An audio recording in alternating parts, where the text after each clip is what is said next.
farmers. Okay, something's happening.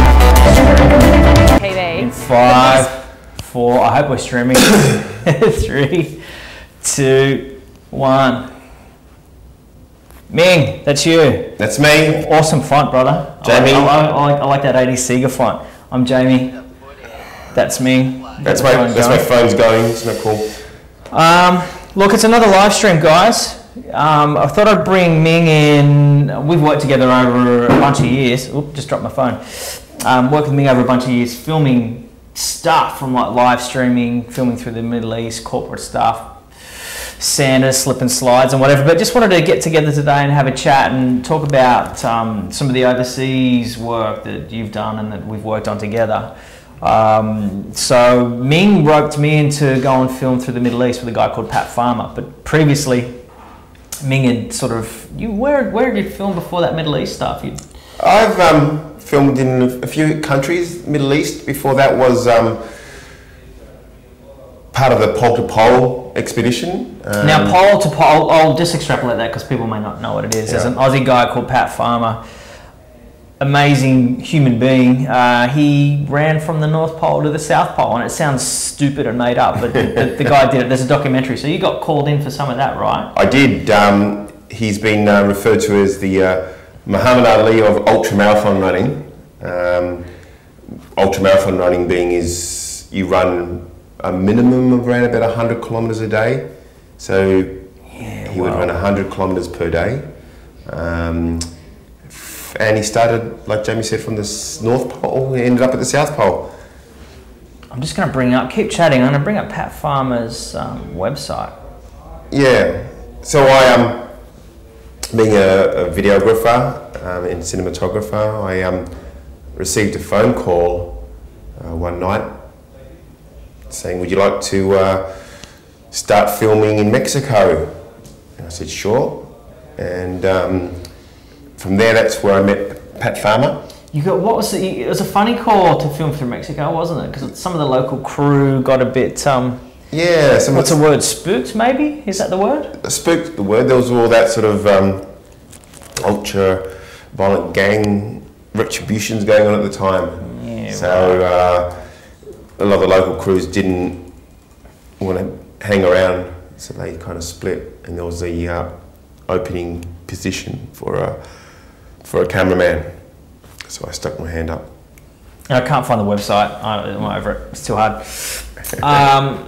So you got the film through. Was it through parts of Mexico? Yeah. So from Mexico, the continuation he would run. So he started at North Pole. Yep.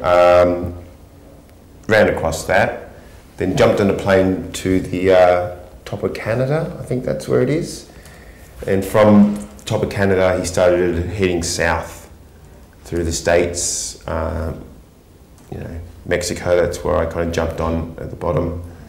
And from Mexico, all the Central American companies, border by border. Yeah. And countries, worked your way through. Nicaragua, Honduras, Guatemala, not necessarily in that order. Yeah, I'm not going to quote you, mate. It's a big trip. It's a big trip, yeah. And then you ended up hitting the tip of Ushuaia. We're just on Pat's site now. There's a couple of pictures here, and we can have a chat. Maybe we'll bring Pat on one day. He's just an absolute inspirational, legendary sort of dude. But where did you end up? So because you went down, you hit Ushuaia, and then you guys pushed back into Antarctica as well, right? Yeah, that's a big jump. So we basically headed down the west coast of South America, and that's those long stretches of Chile and Argentina, Peru. What's the terrain like down through there? It was bush intense. tracks, or you had roads? We had roads most of the times. Or like western roads, or are we talking like compacted dirt? Yeah. So sometimes you would have, stretches of highway, then you would get sort of dirt roads, then sometimes Pat would decide to take a shortcut, and then you'll probably end up running through uncharted desert stretches. Yeah, we've got the map here. So you pretty much came in halfway through. at Mexico, and then you've just keep on going. Pushed your way through. There's a part here of the Darien jungle. You mentioned you didn't go. Yeah, I didn't do the Darien jungle because my Spanish is non-existent, and they needed a non comprendo, and they needed a Spanish speaking camera person just on the crew, so it was more effective. So I sat out of the Darien jungle and jumped back on, I think around Ecuador, something. Panama. Yeah, right. Back in Panama, that was a while ago. What was that? That's pretty heavy. Because looking at the map here, that's like pretty serious. Just tropics. Yeah, super humid. What sort of day? 12, 15 hour day, or is it an easy 2 hour day? No. It would, like Pat would have to. He would want to run a minimum of a certain distance, whether it be, 100 up to 120 kilometers a day, just to meet the deadline. Because if Pat wasn't on par going into the South Pole, he's only got a window of opportunity. So you had to hit some key dates, didn't you? Got to hit some key dates. You get I rewatched it the other day because I noticed that Katie or one of the girls reposted it. There's a short 12-minute doco, and it does mention in there you guys had to hit some, or Pat had to hit some dates in Antarctica, or otherwise it gets frozen over. It gets frozen over, and if you don't want to be sort of stuck there when the initial runway gets frozen over, all the logistic teams have pulled out for the winter. And I guess it's cold enough in summer. If you guys are there in winter, what's it probably? I'm just guessing numbers here, like -40 or something in summer. In winters, it's going to be. Winters, you got no sun, so it may as well be on Pluto. It would be very, very cold. So I can't speculate what it's like during winter. It's just dark, dark and cold. Dark. Hey, now I've recently found out about these flat earthers. There's people that think there's flat Earth, and I went to Italy and I saw the Galileo's museum, and there's one of the old school flat Earth maps that's drawn out with the flat Earth. But the theory is with the flat earthers, and I want to ask you, because you've been to Antarctica a couple of times. That there's an ice wall. It's kind of like the Game of Thrones. There's an ice wall at the bottom of flat Earth that no one can get past, and there's secret agents that brainwash you. But you've been to Antarctica twice. Filmed around the world. Do you think there's a flat Earth, and have you experienced any of these flat Earthers? I seem to have memory loss when it comes to hitting the wall.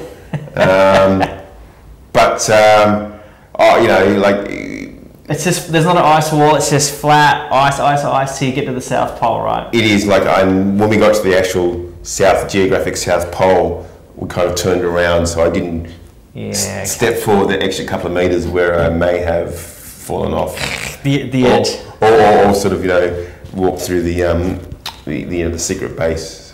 And what's a compass doing down there? Well, I guess you don't have a compass. Oh no, GPS. The compass GPS, it actually it hits 90. I think it's because you're right on the. You're right on the sort of South Pole. Yeah, I'm sure some flat earthers will have something to say about this. Apparently, I don't want to poke fun at anybody, but I just thought that was really quite interesting. Yeah.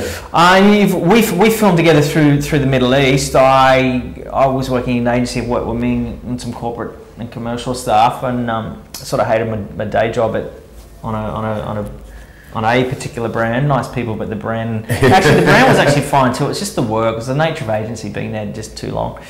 So I said yes to come to the Middle East. We didn't know too much about it. I just kind of said yes, and I had the sweats and freaked out. I thought I was going to die because the media paints a really bad picture of things over there. And spoke to Ming. I was going to fly some drones and be a second camera shooter for Ming and the producer Paul and for Pat.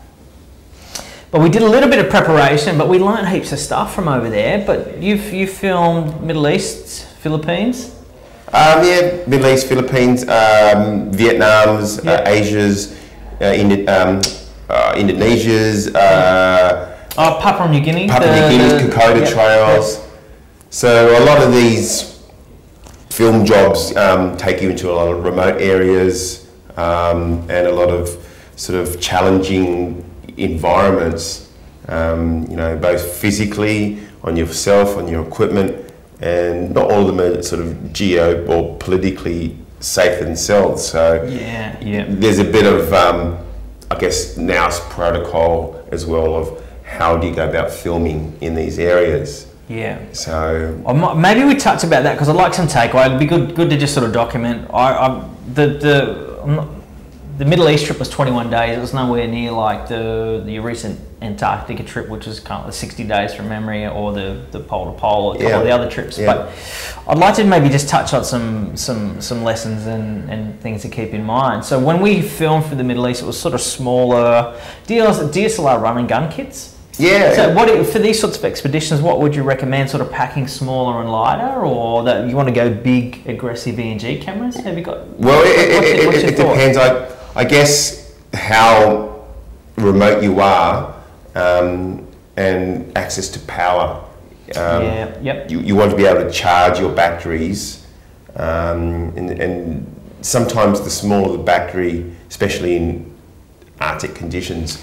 I remember you saying recently Antarctica was really tough. Yeah. I think you guys travelled with some GH5s, which is that right? GH5s? Yeah. We had some GH5s and as second cameras and as beauty cams, and we had some newer handy cams from Sony, which were larger. They were the 12-volt batteries.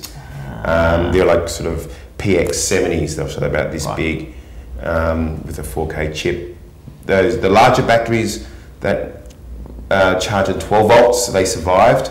Whereas so they lasted fine. Once you put them in the cam, they weren't adversely affected. They were affected, but they actually held the charge more. Yeah, whereas the GH5s, they tend to sort of feel problematic because I think the coal were playing on the actual capacity of the batteries. Yeah, I think that's pretty common. It will reduce that battery life something like 80%. It's pretty crazy. Yeah, like extreme cold. And also those small DSLRs, especially when you're shooting at 4K, they're pulling a lot of resource. So there's a lot of sort of allocation of power to sensors and chargers and image stabilization. There's a lot of processing going on, and there's more things to go wrong in extreme conditions. Whereas a solid handycam, there's less processing because it's not interpolating lines in DSLR chips. It's video for video. And it's got one job and it's just doing that as efficiently as possible.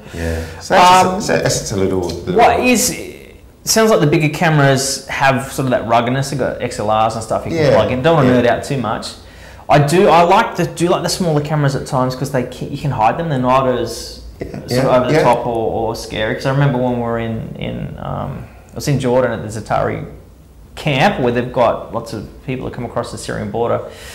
Some heavy stuff happening over there, but we were just filming on at the time it was some 5D, so it just felt like if we'd had big E&G cameras, I don't know. It was just nice to just discreetly be able to sort of, without disturbing the locals or causing tension or causing a ruckus. Yeah, it's a small footprint, like that being sort of in those camps and in the Middle East, the weather is a bit more sort of forgiving in your equipment.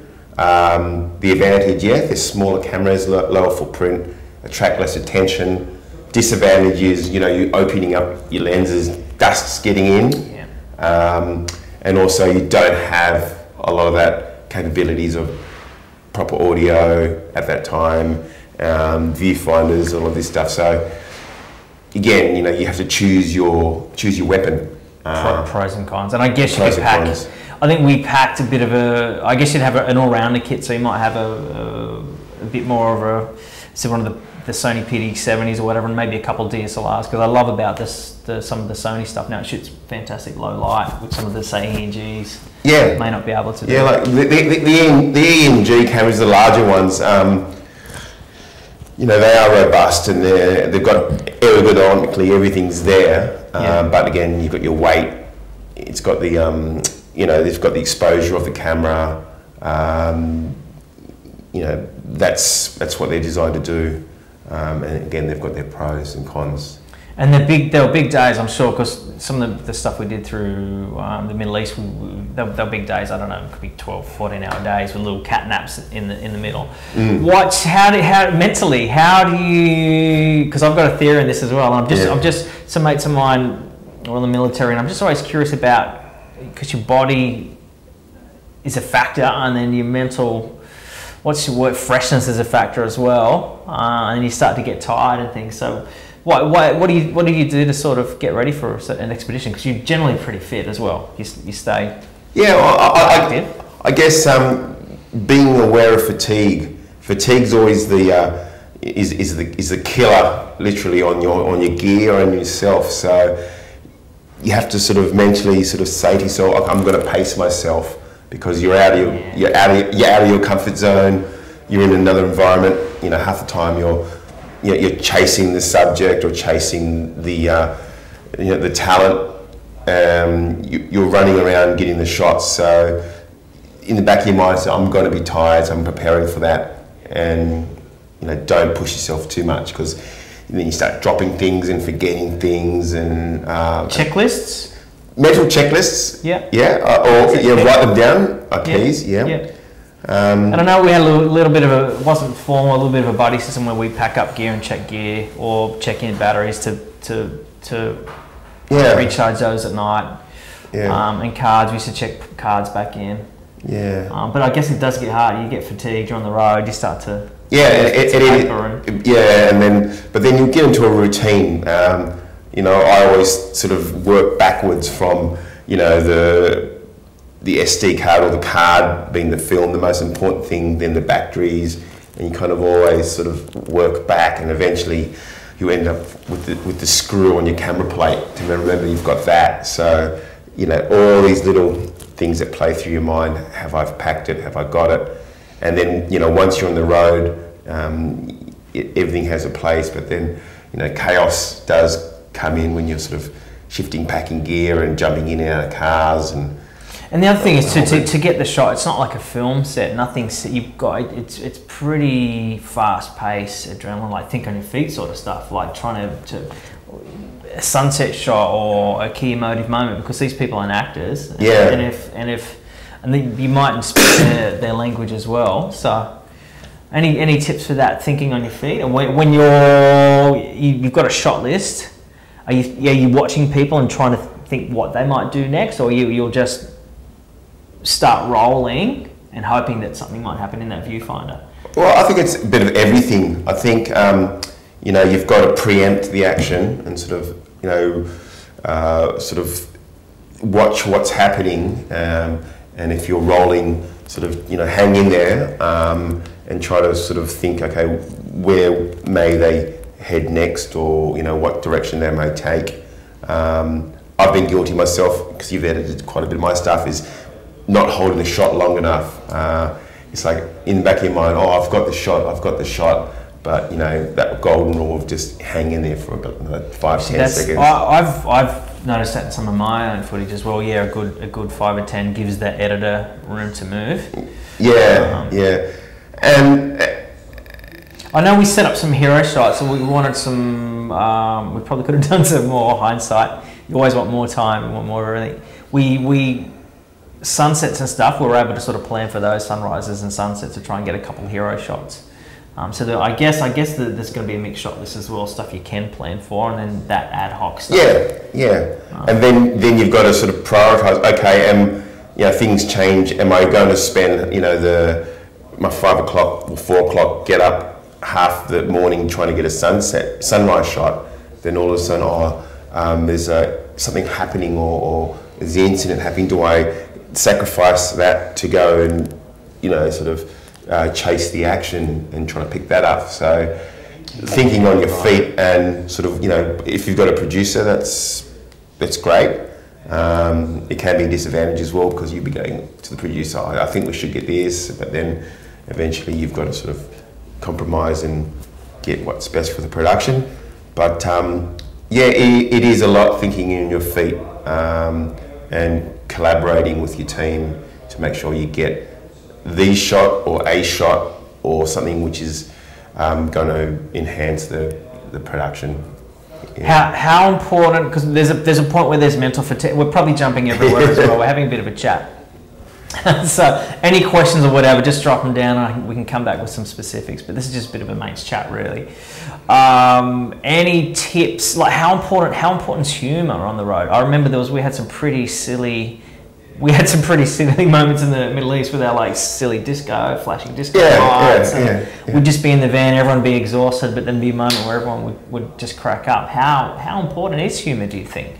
I think humour is vital, and I think you know, the dynamics of the team is essential. Is okay, you're there for one reason, to cover the story or to film the documentary, and that's going to be a limited time, whether it be like, you know, 2 days or 2 months or a year. So you've got to, okay, we're in this together for this time, so let's try to be, you know, as, you know, work together and have a dynamic relationship, because, you know, there's going to be days when, you know, the proverbial hits the fan and, you know, you're fatigued and, you know, someone forgot something or someone stuffed up, or, you know, you're going to have a go at each other. But then you've got to say, okay, we're in the middle of nowhere, we've got a job to do, so let's just, you know, let's just sort of work this out. Then, hey, you know, afterwards, if you want to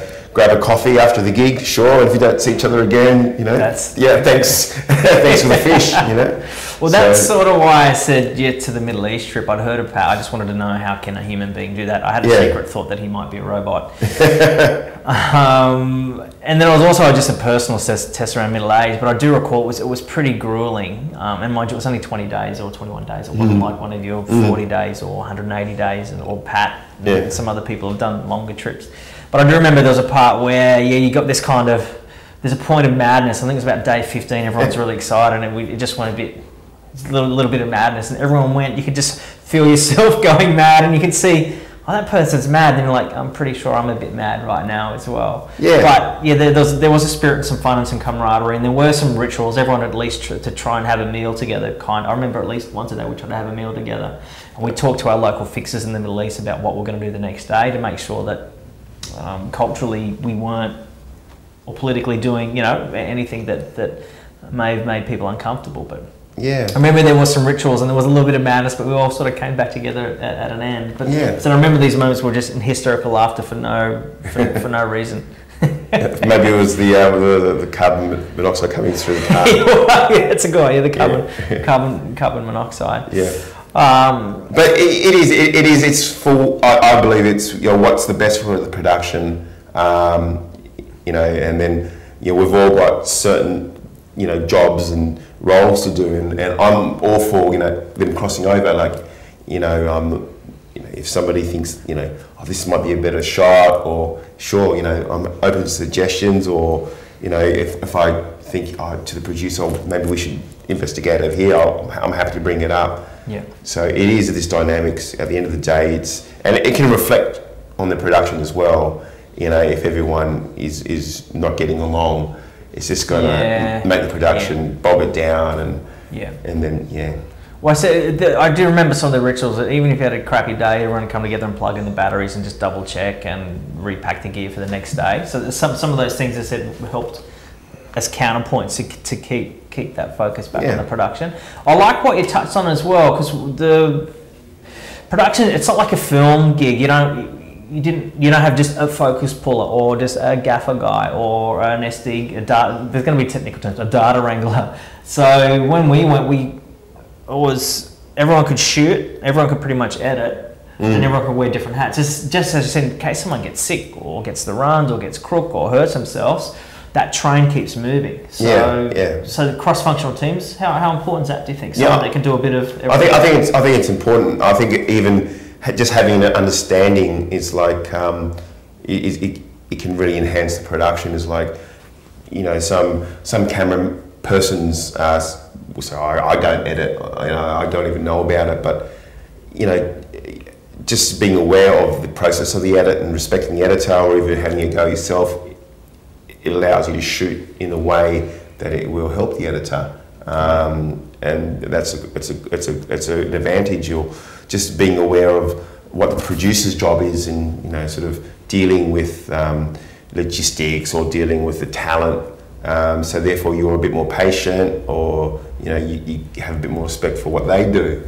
So, and wearing the multiple hats, and like you said, if someone is ill one day or someone's out on another, sort of chasing another lead, that you can pick up the slack and not, you know, sort of be too much out of your zone, and just sort of, you know, and execute it again for the production. Because I do remember there were some days there it nearly felt a bit newsy. Like in the morning, the news guys would go, "We've got these news stories to cover. Who's going to go and shoot what? Who can shoot what? Or where are people's strengths?" So in the morning, sometimes there'd be a bit of a chat, and we'd all have a slightly different mission that day. Yeah. I remember you and Paul got. I am a bit of an all-rounder. I remember you guys got stuck trying to get gear out of a customs locker in Lebanon. Lovely, amazing country. The food over there was just amazing. Yeah. But some of the gear got stuck. It was a public holiday, and it would appear that there's a culture of potentially the locals don't get paid a lot, so a little bit of extra money can help them out quite a bit. And I remember some of the gear got stuck, so I had to step up and just do a little bit of field producing. It wasn't rocket science. I knew what to shoot, but it was still grueling while you guys had to go and try and get that gear back.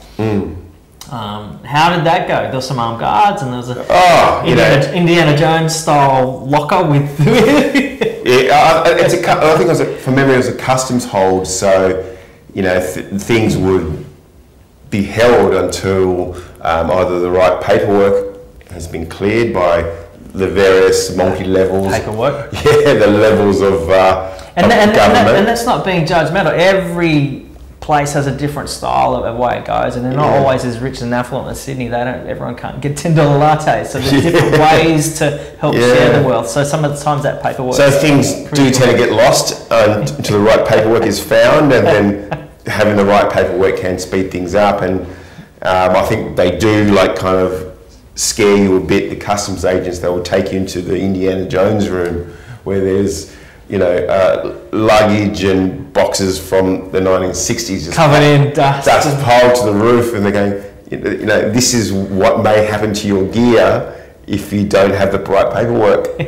So all of a sudden, when the paperwork kind of starts getting processed, it's like they take you to another room where it's a bit more organised, and there's your gear there. And it magically it kind of appears. Yeah, that's good. I remember we took some drones in. It was really early drones. We got some drones into Jordan, so we had all the paperwork. But I do remember when we got in there, the luggage went missing just because I don't think the powers that be had communicated to the guys and girls on the ground that we were allowed to have these drones. So I remember the drones were stuck in the back room. Yeah. And then you saw them through the that's our gear, and they go, "Is that your gear?" Then we got pulled out the back with some security guys who were just sitting there patiently waiting like good boys. Yeah. And then we got wheeled into another room where there was more chiefs. Yeah. That's pretty funny. Yeah, so it is a shuffle. So again, keep your eye on your gear when you sort of skipping across different I didn't appreciate the value of that lesson. So I think that's bang on. You actually got, I think that was from your previous experience as well, just keeping an eye on that. Where is it? I was just thinking a bit naive. It'll turn up. It's okay. We've ticked all the right bits, but it just can't hurt. I guess it's like traveling in general, just being generally aware of. Yeah, and the usual things like keep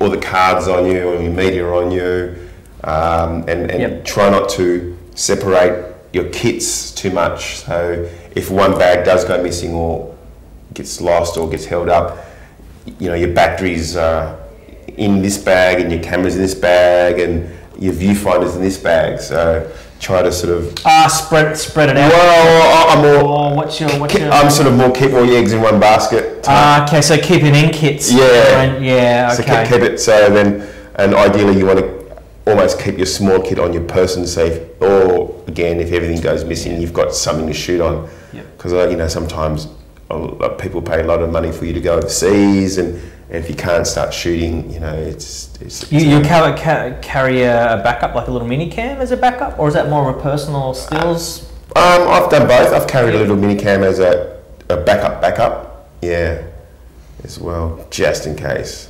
Okay.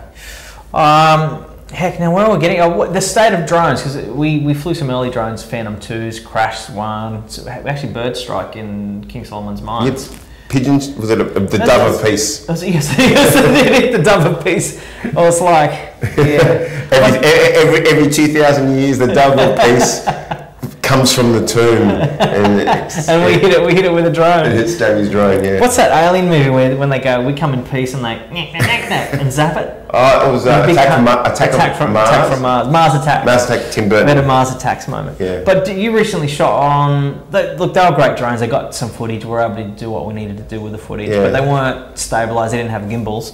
You filmed on some again recently in Antarctica? Yeah, just the smaller Mavics. Yep. Amazing technology. Like 5 years ago, when we were shooting, it's step up, and even 10 years ago, like it's alien technology. So, and again, the Mavics, they did cut out in the cold. We got to a certain temperature, then everything froze because your phone, you need to control it. Your phone kind of freezes, then the controls of the Mavic freezes, and at one stage we were fighting the Mavic that wanted to get away, or just sort of come back. So yeah, they're great devices in optimum temperatures, but then either above or below, then they start to get a bit flaky. Did you get what you needed out of them? I would say again, you always want more. Yeah. I think we've got a few nice shots, but the real stuff towards the centre of the South Pole where we wanted it, we couldn't get because of the cold.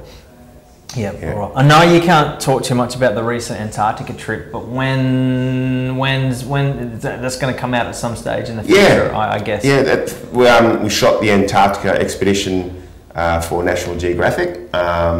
60 days down there? Well, it was 37 days walking on the ice. Whoa. So that's because you had to lug all your own stuff in and out, unassisted. Unassisted. We lugged all our stuff into the pole. And that was all our camera gear or our food, tents, fuel being you have to melt the ice to drink and to cook your food. Right. So you ran out of fuel, game's over. So yeah. What sort of fuel? Those little brick? No. It was actual the liquid camp stove. Right. Gas, liquid gas, whatever they. Well, it's actually camping fuel. Yeah. Okay. Yeah, and you just pour it in, and then little stoves, and then away you go, and it. Wait for your water to boil. And did you get some help back out once you hit the mark? Oh, okay. Well, once we hit the South Pole, there's nothing for like thousands of kilometres, whatever. Then you hit the South Pole, then there's a giant American base there. They're doing research. Flat Earthers research. Neutrinos, and then you fly out. They've got a landing strip, and you jump on a Russian plane, a cargo plane, and they fly you back to the fly you out. Yeah, I see. Thank God you didn't have to sort of struggle all the way back. No, that's a return. That's a Cass and Jonesy job, and that's a double whammy. It wouldn't have been fun. That's like extreme again. Yeah, I was going to say. It's been done. It's Cass and Jones did it, and a few other people have done it. So it's a return pole trip. But yeah. That sounds brilliant. Well, welcome back, mate. I know it's been a little while. It was around Chrissy. So you're back in Bondi, getting some sun, some lattes. Getting some some fresh coconut water, all that great stuff. Yeah. We've been banging on a bit. We've got a good stream health. I wanted to cut to a few pictures. Let's have a look. We've got a couple. We'll dig some pictures up. Have a quick yak. We've got this technology. We may as well use it. God knows what this is. There's some pictures here. I was hoping to find a couple from the Middle East. Yeah. Just you in swimming pools. Yeah, I know. This is a bit dorky. I should have preloaded them. Oh, there's one. I've got a favourite one of us at. Was that an old VX 200 or something camera? Yeah, that's an old skateboard. How good is that? That's the skateboard camera. That cost me back in the day $4,000 in cash. That VX. There were 6. I walked in with $4,000, saved up all my money, and bought that for $4,000. And then the Sony on the right's $4,000, and it shoots 4K slow mo. Yeah, but that was the go-to camera. As you said, it was that or the PX 150, I think it was. Yeah, PD 150. That was a cheaper one. The PD 150 was super expensive. My family, I've been Povo my whole life. So but they came with the anamorphic lens. Everyone's looking for the frame. They had the wide angle. They lost their minds. I said I was going to try and find some Middle East, because there's a classic picture of us at the Lebanon Press Club. So that's Abe's electronics. I said we crashed a drone, and then we had to go and find a soldering iron to go and solder the drone, because I said back in the day the FPV view wasn't supported. Oh, so that's right. Yeah, it was the back streets, and I actually squashed my hand. I remember I squashed my hand in the door.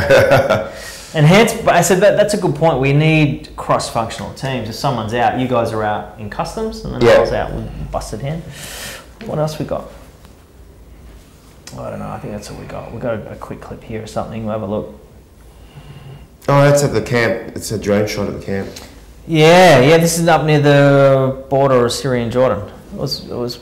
I don't know how long this is, mate. I think it's going to be limited to 60 seconds because of Instagram. But just beautiful scenery. I think this is a bit of a drone montage, herding some sheep. Oh yeah, the Petra shot. Yeah, that was hilarious.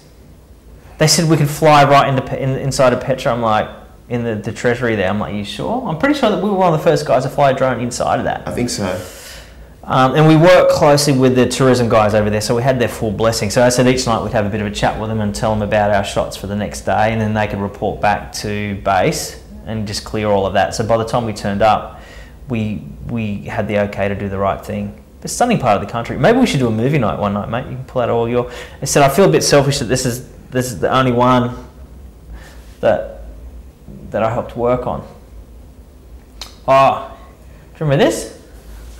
This is the loo paper in Lebanon. I went to the toilet, and the guest, I had to take a bit. This hangs up my wall at my house.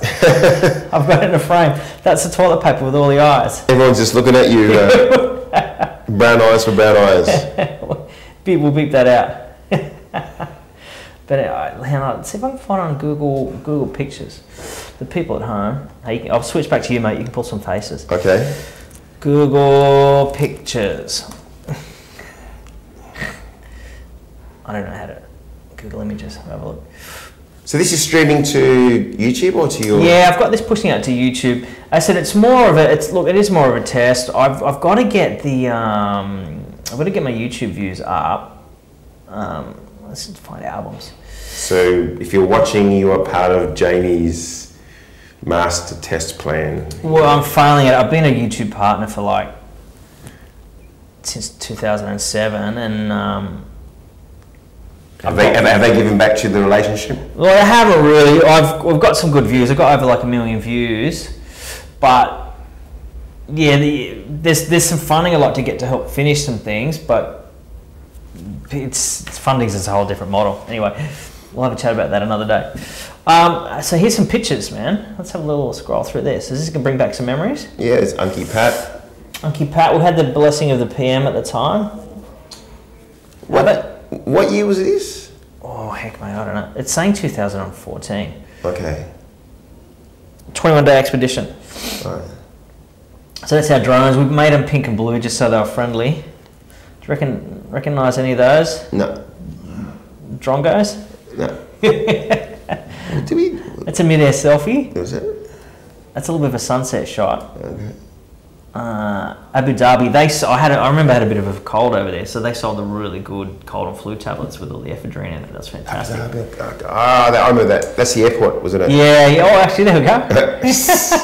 Full-on pseudoephedrine. I think you guys are having a bit of a production meeting. I was just getting some snaps. That's where we ran. Great photography here by me. At Lebanon Airport, we flew in there. There's the famous mosque. It's Paul, the producer. It's Katie. Oh, Katie came on. That's me. Yeah, she's a good egg. She's been with Pat on a couple of things. She's on the pole to pole as well. Yeah. Hi, Katie. Congrats on your baby. Katie had a baby. This is some locals, and it's Pat and Brooke. This is the start of the trip. We're just boss trip. Beautiful part of the country though. Lebanon hadn't been super friendly. This is our doorman guide. That's right. Yeah. I can't remember his name. We met some legends, man. All right, it's Mingos. You're on the FS 700 there. I think you're getting a long lens shot. Yeah. I get embarrassed. I don't know what I was doing. Some nice meals. Yeah, good tucker over there. To be honest, that sort of food, some of my favourite food. So the nice thing is you get to meet heaps of locals and share stories. Yeah, yeah, it's part of the the filmmaking process. We haven't lost it yet. Biblos. Biblos, That's a hell. the city, not the nightclub. Yeah. Now this is, you got to be safety conscious. Oh yeah. So what do you think? We had you strapped in. Yeah. I think that Nice, the sash. I like I think that clip can hold at least 2 kilos of weight. the Chinese clip. Yeah. Okay. Yeah, beautiful part of the country. This is us. Actually, this was The Australian ambassador, was Lex it? Bartlett. That's right, because we bumped into him, and we ran out of cars at some stage. So I think I got left at the top of the hill, and I drove back into town with Lex. Okay. So having a bite to eat. Australian. Was it the press club or something? Yeah, I think it was. That's the $10,000 cat. That Okay, at the we had house. dinner at a VIP's house.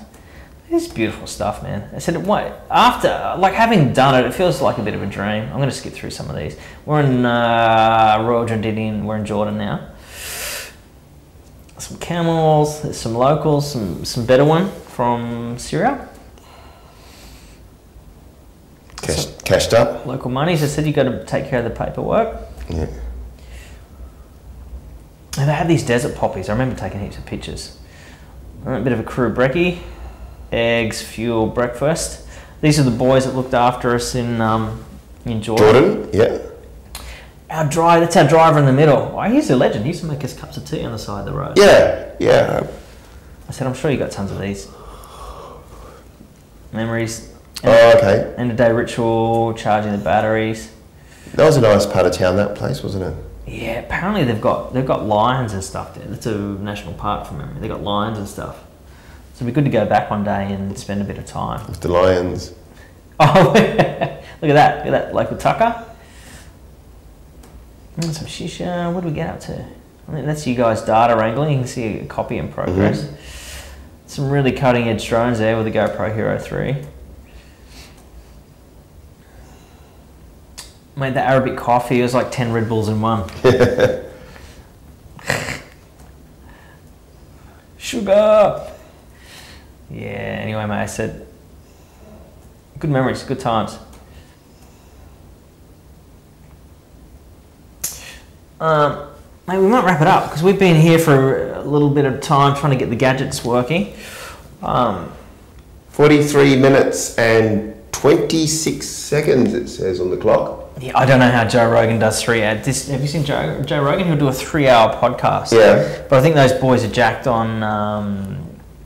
Can you mention brands? On it supplements. Yeah, Oh, okay. yeah, Joe Rogan's got his own brand of supplements, so I think the course. boys get into that, and Caveman Coffee and all Yep. sorts of stuff. All right, mate. Thanks for making the time to chat. I don't Yep. think we did your story, or I don't think I did your stories justice, but a good to at least sit down and cover some top level points, man. Yeah, no, thanks for having me, and thanks for watching Insomnia TV.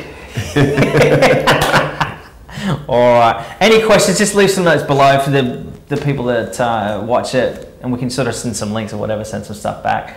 So we're out. Audi 5000.